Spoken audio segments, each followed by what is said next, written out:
সেদিন আল্লাহর আদেশ ছাড়া কারো আদেশ চলবে না। নবী চাইলে যদি সুপারিশ করতে পারতেন তাহলে নবী মুহাম্মদ আবু তালেবের জন্য করতেন, আপন চাচাতো। কিন্তু আবু তালেবের জন্য নবী সুপারিশ করবে? কথা বলতে হবে তো, করবেন? করলে কবুল হবে না। আপনারা তো বসে আছেন খুব মজা করে, নবী সুপারিশ করবে, সাহাবারা করবে, ছেলে হাফেজ বানাবেন, ছেলে করবে, বাবা বিড়ি খায়, গাঁজা খায়, ফলারে হাফেজ বানা, হুজুর কইছে 10 জন বেহেশতে নিবা, আমি তো 1 নম্বর। হাফেজের বাবা দাড়ি কামায় এমন আছে না নাই? হাফেজের বাবা বিড়ি খায় আছে না নাই? মোসে তেল দিচ্ছে, জান্নাতের কাঁঠাল খাবে, কষ্ট যেন না লাগে।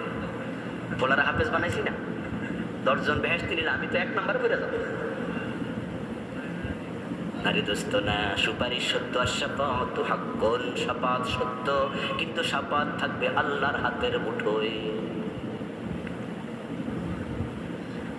লিল্লাহি শাফাআতু জামিআ, কোরআনের আয়াত, সুবহানাল্লাহ বলেন। লিল্লাহি শাফাআতু জামিআ, আল্লাহ বলে শাফাআত আমার, আমার হাতে সব। ওয়ালা ইয়াশফাউনা ইল্লা লিমান ইরতাদা, অন্য আয়াতে আল্লাহ তাআলা বলেন যারা সুপারিশ করবে তাদের মন চাইলে করে দেবে তা নয়, তারা সুপারিশ শুধু তার জন্যই করবে যার জন্য সুপারিশের পক্ষে আল্লাহ রাজি থাকবে।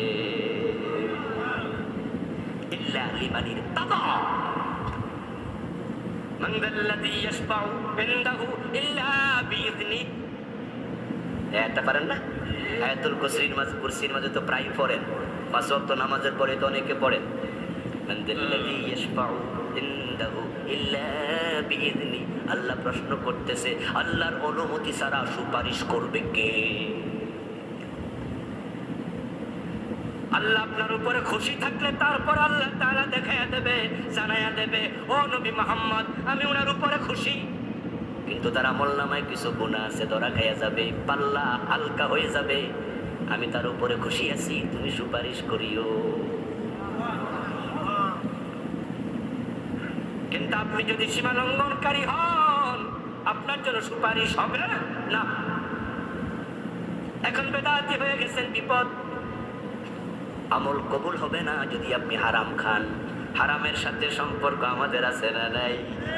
বরং হারামের মতো আরাম কোথাও নেই।